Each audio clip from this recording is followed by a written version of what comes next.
Hey YouTube, this is City Prepping. If you're new to this channel, my name is Chris, and on this channel we discuss emergency preparedness. I've had a lot of people that have subscribed recently and asked me, hey, you got a big channel that has a lot of videos, but how do we take everything that you've been talking about and condense it down into a video to really explain how do we prepare for a pandemic? Obviously, the coronavirus has not, at the time of the recording of this video, been labeled as a pandemic. I'm sure within a few weeks that may change. So what I'm going to try to do is move you through the stages of emergency preparedness in a way that you can make sense of it. I'm not going to try to get into the weeds and a lot of details. I'm going to try to go very clear step-by-step instructions on this. So we're going to move through stages, again 3 stages, and stage 1 really deals with what you can do now. Things like getting medicine ready, getting food and other toiletries ready that if you have to stay in place. Even the CDC is beginning to advise people, for example, over 65 to stay in place if they don't have to go out. Step 2 is going to be when we really look at potential long-term implications if our infrastructure is impacted, things like your water supply, electricity.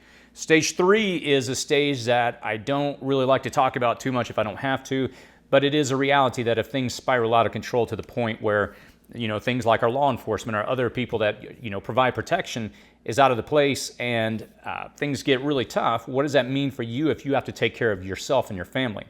So what we're going to do in this video is we're going to jump right in. I'm going to go through these stages. And if you have any questions, post those in the comment section below. So step number 1, and this one I cannot emphasize enough, is do not panic. A lot of people, I'm getting emails where people are panicking. I'm seeing people, really freak out right now. Try to stay as level-headed as you can. Remember, this has not gotten out of control yet. At the time of the recording of this video, I'm optimistic that certain measures will be put in place. And I think if a lot of us follow the steps that we're about to outline in this video, I think it's going to do good for all of us. But the first step is don't panic. Don't make rash decisions. Stay calm. I know it's easier said than done, right? Step 2 is sanitation. Sanitation is one of those super critical things that are necessary in order to prevent you from spreading a disease or from you getting one. You can't say enough about washing your hands. We, as a population, are so used to just moving on with our daily lives. We're quick, we don't have enough time to do everything, right? But wash your hands. I cannot stress that enough. If you're out in public, if you go somewhere, avoid touching things if possible. Don't press buttons on elevators. Don't grab handrails. Use your knuckle where you can. Give fist bumps, whatever it takes. But if you do grab or touch things, and by the way, you notice I just touched my face. That's another, one of the easiest ways to spread this. You have to be conscious of those things, but wash your hands and use hand sanitizer where possible. Step number 3 is begin to prepare to store food. What do I mean by that? On this channel, we discuss emergency preparedness, and food is one of those most critical things that if something happens, if you can't leave your home, if there's martial law implemented, if they ask you to stay away from public areas, imagine if you had to stay in your house for weeks on end or potentially months. How would you have enough food on hand?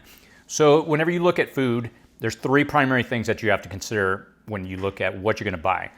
Food is basically broken down at a macro level to your fats, your protein, and your carbohydrates. Now, I'm not going to go into an exhaustive video talking about food, but if you can understand these basic principles and follow them, you'll be ahead of probably 95% of the people out there. So let me go through a list of different items that are non-perishable that I would recommend you pick up as soon as possible. So here are the items that you can pick up at most of your local stores. A 20-pound bag of rice, 20-pound bag of beans, 20 cans of fruit, 20 cans of vegetables, 20 cans of meat, things like chicken, 2 containers of peanut butter, 2 large containers of Tang or some kind of water flavoring, just to give you a little variety, 2 bags of flour, a bag of sugar, a bag of salt, a bag of oats, a gallon of olive oil. Now, obviously, everybody's diet is different. I'm not going to say these are just the only things to get. Obviously, choose whatever is, whatever your family eats, but I think if you have those, you'll be in a good position. Obviously, for individuals like myself, coffee drinkers, having tea or coffee on hand, I think that would be valuable. Now, as far as different options, these are meals that you obviously have to prepare, or rather food that you have to, cook and combine. There are a lot of other options on the market, things like freeze-dried food, MREs. This is where you get into something that MREs you're not going to really be eating a lot of. Freeze dryers are pretty good, or rather freeze-dried food. They've got a lot of great options on the market. I love Mountain House. Also, I do have a freeze drying machine. You can actually buy these, and I've done several videos. And of course, you can do things like soups. There's canned soup. There's so many different types of canned food on the market. Again, these are things, if you eat these, and by the way, I wouldn't recommend you buy any food that you're not going to use on a daily basis once this all passes. I would hate for people to go down and buy a lot of food that they have to end up throwing away. Try to find items that are part of your diet that you're already using. That's usually the best route to go. So the fourth thing that we need to talk about preparing for is getting over-the-counter medications to handle things like flu and cough. These are the things that you can pick up at your store without any kind of a prescription. Again, if you have children, which we do, we've got a lot of children meds. Again, things like ibuprofen for kids. We've got different types of cough syrup for the children, just to help them sleep through the night if they get really, really sick. Throat spray. I mean, things that you wouldn't normally think and associate with a major pandemic. Imagine if you, again, had to stay in place. Having ibuprofen and having ways to actually, help contain, or rather help deal with relieving the pain in the situation. Nasal spray. Again, we have these for our kids. Pepto-Bismol, I'm probably going to be stocking up on a lot of this, anti-diarrheal medicine, Modium AD, things like, again, cough syrup, or rather, I think this is actually not cough syrup, but I'm sorry, cold and flu relief, mitigating the pain. I could go on and on, ibuprofen, Advil, these different things that you can get to help drop your temperature, help deal with the pain, throat, lozenges, these, different pain relief. A lot of it's going to come down to actually controlling the pain and trying, again, things like Pedialyte. You want to look into picking up that. Things that will help whenever especially, I know we just talked about food, but you might want to look into getting crackers, getting chicken noodle soup, getting bananas. While I haven't seen people make a rush for this yet at the store here locally, whenever if it does hit your community, you're going to see people clean these items out at your local store. Now, the fifth item that I would say you probably want to begin to stock up on, have handy, are things which I would probably call the 3 T's, is towels, disposable towels, toilet paper, and I did not bring a toothbrush down, but a toothbrush. Now, imagine if you, again, had to stay in your house for a long period of time, not being able to get out, you would obviously want to have one of those 3 things, and maybe a 4th T is toothpaste. So these are, again, are non-perishable items that you're going to use eventually, so it's best that you go ahead and probably store up a little extra of. Another item that you might want to consider is a bidet. I know that sounds funny in American culture, especially, we're not used to using those, but I ordered one today because if I was in a situation where I couldn't get out for a long time and we ran out of toilet paper, a bidet is a perfectly hygienical option, and a lot of countries use it around the world. On point number 6, we'll talk about personal protection equipment, or PPE. You'll see most people are wearing things like this, your N95 respirator mask. These are obviously hard to come by now, and they're pretty much cleared out at the stores. I know there's been a request from the government for people to stop buying these so that medical practitioners will have these. You see a lot of people wearing things like the surgical mask. Those are really only good if you're sick and you don't want to cough. Now, obviously, depending on what your budget is and how much you want to spend and what you think things will eventually turn out to be, I do carry my own personal mask. I have some for myself and my wife. We have some for our children. And again, you can attach these to your typical 40 millimeter filters. I'll put a link to all this personal gear that I have. The area that we live in, we have a lot of fires, and so I got a lot of these in case we do have to evacuate and we need to be able to properly breathe. So the other item is a hazmat suit. I know this is extreme overkill that people are going to look at and say, why would I ever get anything like this? Some type of coveralls, you can get them obviously a lot cheaper. If you had to go out in public, you have to ask yourself, how much exposure do you want to give yourself if you had to come back and clean off before you re-entered your house? Things like gloves. I'm actually ordering some North B131 gloves that are going to be coming soon. Having a lot of disposable gloves on hand. We also have those here in our home. Again, while some of this may be really advanced and it's not cheap, depending on your budget, you might want to look at it, but I think at a minimum, if you can find N95s, you're doing pretty well. So let's talk about, in point number 7, our finances. The markets are already being rocked by the coronavirus. We don't really know how this is going to play out in the US and what it's going to do to our markets, but you do need to have a budget in place that if you have to stay at home and if the market, goes into recession or other things happen, that you have your finances in line. I would encourage you, if you don't, probably at least if you can, have $1,000 on hand. I know that's not easy for a lot of people. Should there be issues with the infrastructure, ATMs, things like that, which we'll talk about in stage 2. But at a bare minimum, what I would do is I would encourage you to put together a budget that's a bare bones budget. What you would absolutely have to pay, things like your water bill, your rent, your mortgage, health insurance. Put those items down to prioritize, because if things get a little difficult, you might have to reduce your finances to just the essentials. And point number 8, let's talk about social distancing. One of the easiest ways that this spreads, obviously, is when there's large crowds together. People are either coughing or breathing, and they may be shedding the virus when they don't even know it. There may come a point here pretty soon where people will have to self-isolate, whether it's voluntary or involuntary. One of the things you may choose to do at this time is avoid going into large crowds, whether that's religious events, going to the mall, going to sporting events. There's so many places, obviously, where you have the potential to come in contact with a large amount of people that may be asymptomatic and may not be showing that they're sick. You may have to consider strongly whether, if it spreads to your community, whether getting out is really worth the risk. So now let's talk about stage 2. If we are at stage 2, we're really talking about our infrastructure having issues. Things like our water supply, things like electricity, our trash, the healthcare system. What if these systems, which are manned by people, go down and they begin to have problems? It's really going to be on you to take care of yourself. So let's talk about a few things in this particular stage that we want to look at, and how your responsibility and what your responsibility is and how you can begin to prepare that. And we're going to jump in first to water. Now, right in front of me, I've got a particular, by the way, there's only like a few gallons or maybe even half a gallon of water in this one, but I've got a ton of these in my closets throughout the house. These hold typically 5 gallons, and again, I'll post links to these if you want to check them out. This is a Berkey. I'll try to lift this up. It's got a lot of water, but this is something that we've had in our house for probably about 3 years. It just filters all our water. These are on the pricey side, but you can filter out a lot with that. Obviously, it doesn't purify against viruses, but if the water infrastructure were to go down and you had to begin to take care and get your own water, having a way to purify it will be important. I think everybody watching this video at a minimum should have something like this. This is a mini Sawyer water filter. I think these are rated up to being able to filter 100,000 gallons as long as you're not sticking dirty water in it.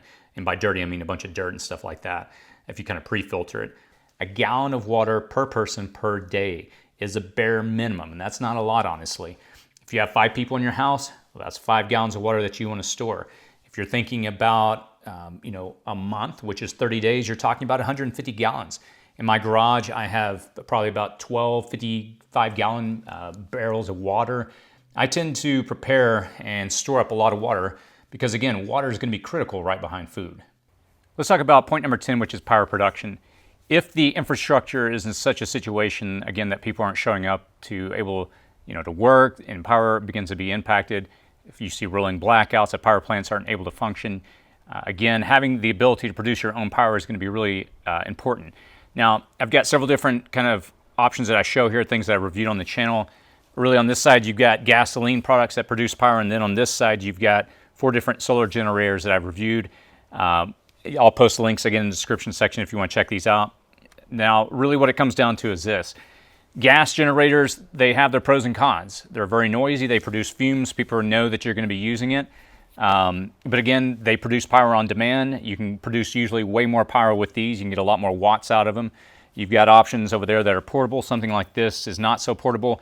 But surprisingly, you can pick these up at Harbor Freight for about $350, $400. And this is a 4375 max output on your wattage. So it's a pretty good option. Then over here on this side, you've got solar generators. Again, I live in Southern Cal, so these are one of my favorite options. You've got the Energy Apex, EcoFlow Delta, the Blue Eddy, you've got Jackery, you've got solar panels that you can hook up to this, some of them up to 500 or 600 watts. These are great if you're not producing or needing a lot of power, but you need to run essentials like maybe a small refrigerator, an 18 cubic foot one, maybe things like a CPAP machine, or you need, you have diabetes and you need to keep things cold in a small refrigerator. So on one side, you've got things that are very small, portable. The price point on these are typically around about anywhere from $1,000 to $1,200. And on that side, depending on what type of generator, anywhere from $400 to $1,200. So it really comes down to your needs and how long do you think you'll actually need to produce power. Again, these are renewable. They'll always produce power as long as you have sun. These over here, of course, require on fuel that has a finite amount of fuel that you can store in your house. Obviously, for safety concerns, not putting hundreds and hundreds of gallons of fuel in your garage. So these are options, and again, I'll post videos. I'll post links to all the videos that I've done on these particular products if you want to check them out. If it just came down to it and you say, hey, I just need something simple that can produce a lot of power, maybe something like a small generator over there, a gas generator. But if you're concerned about potential long-term implications where power may be down for a long time, I would definitely strongly advise you look at some of these options here when you talk about solar generators. On point number 11, let's talk about having medical equipment and information on hand. If the hospitals are in such a condition that you either can't go there because they're overloaded, or you don't want to go there because they're overloaded and it could be even more dangerous to be in that environment, having the ability to take care of basic medical issues at home will be important. There's so many different types of medical kits on the market. Some are better than others. This is just a simple one that I have. It's a portable little kit that has some different custom things I've added to it. But make sure you have things, like your basic Band-Aids, antiseptic cream, gauzes, wraps. A lot of these things you can just pick up, just separately on things like Amazon or at your local Walmart. I've got more advanced, wound care kits, for gunshots. I mean, obviously, this is kind of a much higher level of trauma. But at a minimum, I would recommend, if you're going to do anything advanced apart from your typical, these medical kits you can buy, at least have a tourniquet. You may say, why in the world would I want to have a tourniquet? Well, imagine if something happened, you're just at home, someone gets injured really bad, breaks a bone, falls through a pane of glass window, who knows? Having the ability to stop bleeding if the ambulances aren't coming, because they can't. There's so many different types of tourniquets on the market. This one's a rat's tourniquet. This is your typical, I believe, cat tourniquet. Having information and knowledge will be important too. I've got several of these books here at my house. This is the Survival Medicine Handbook by Dr. Bones and Nurse Amy. I actually spoke to them before doing this video on this section, and they did help with the OTC section, talking about different types of flu medicines to have on hand. Point number 12 is having cash on hand. At the moment, most of us are used to going to the ATM or using our credit card, but again, remember that relies on the electrical system working, the quote-unquote grid being up. If there's a run on banks or people can't get access because electricity may be down, as we talked about in the second potential phase of this illness getting out of control, having the ability to have cash will be important. So let's talk about stage 3. Stage 3 is when you really begin to look at a potential infrastructure collapse, a societal collapse, martial law is implemented, the police are no longer maybe active, the military has taken over, or no one's around to provide protection, and it becomes the responsibility of you and your household to take care of yourselves. So there's two things you have to consider in this scenario. Number one, do you stay in place or do you leave? Having a bug out bag, and this is something I've done a lot of videos on. I have a bag for every member of my family that if we had to walk out the door, drive away, or just walk from where we are, do we have enough gear on hand to provide shelter, food, water, different little things like first aid. So many considerations go into these bags, and it's beyond the scope of the video to go into a lot of details, but everybody's got different needs, and having the ability to be mobile is critical. Now, the second thing, and this is something that I don't talk about on this channel a lot, simply because YouTube is kind of has their, they demonetize and they do other things whenever you bring up firearms. But having simple options like a shotgun, 12 gauge, is very effective. I also, I'm a big proponent of having, a small pistol or something that you can conceal if you had to. Obviously, follow your state laws there. Another AR-15 is a popular platform in America, kind of the holy trinity between those three. And one of the other things that I begin to actually prepare for and stock up personally is body armor. Now, I know a lot of people may laugh and say, well, that's pretty extreme, but imagine an extreme situation where society has really gone to desperate measures, and it's up to you to take care of yourself and your family. I'm working with this company, they're RTS Tactical. I've been trying out some of their gear and testing it, comparing it to other companies like AR-500. The price point on these are way below a lot of the other ones I've seen, and their quality level is amazing. It's run by veterans. If you want to check them out, I'll post links below. But what I try to do is prepare for every contingency. I really don't want to, I would like to not believe that it could get to that point where I would have to rely again on, defending myself. But again, people can get desperate, and in desperate times you have to have options to make sure that you can take care of yourself. By no means am I advocating being pro, going out and hurting someone, but if someone breaks into your house and they try to harm you or your family, it's going to be up to you to take care of yourself. Hopefully this video gave you enough information to give you the basics of what you can do to begin to prepare now. Again, a lot of people are emailing me, they're panicking, they're asking, what do I do? Again, stay calm, get food, get basic medical supplies over the counter. If you can, store up some water, some of the basic things that you need to put in place. Should the infrastructure go down? Should it really fall on you and your family to take care of yourselves? Should you be stuck in your house, whether you want to or not, for a month or 6 weeks? You need to begin to prepare and think about these things. We've never seen a time like this, at least in the short time that I've been alive, 44 years, I'm pretty young, right? But I've never really seen anything on this level. Obviously, 9/11 was a huge impact for me, but I've never seen anything that's hitting the world quite like this, where people are realizing that we're not bulletproof. Even though we live in a modern time, things can happen that are out of our control. And to a point, I'm looking at this situation and I'm going to do all I can to protect myself and my family. But I do realize there's limitations. We're eventually going to come in contact probably with somebody eventually at one time that may be ill, and we may not know it. So I have to take a position, and I encourage you to do so as well. Stay calm, do what you can to prepare, and hope for the best. If you're of a certain age, you're over 65, then you might want to consider begin to implement these steps now to self-isolate and not go out into public. I know this is a challenging time, and this is new to have to present these things on my channel at this level. I try to prepare people as much as I can over the last few years, but I really am optimistic in all of this that we'll do all right. All of us will do our best, and I think we'll make it through. But if you have any concerns, feel free to email me at cityprepping@gmail.com. I'll do all I can to answer you. I'm getting a lot of people emailing me. But again, stay encouraged and be prepared. As always, be safe out there.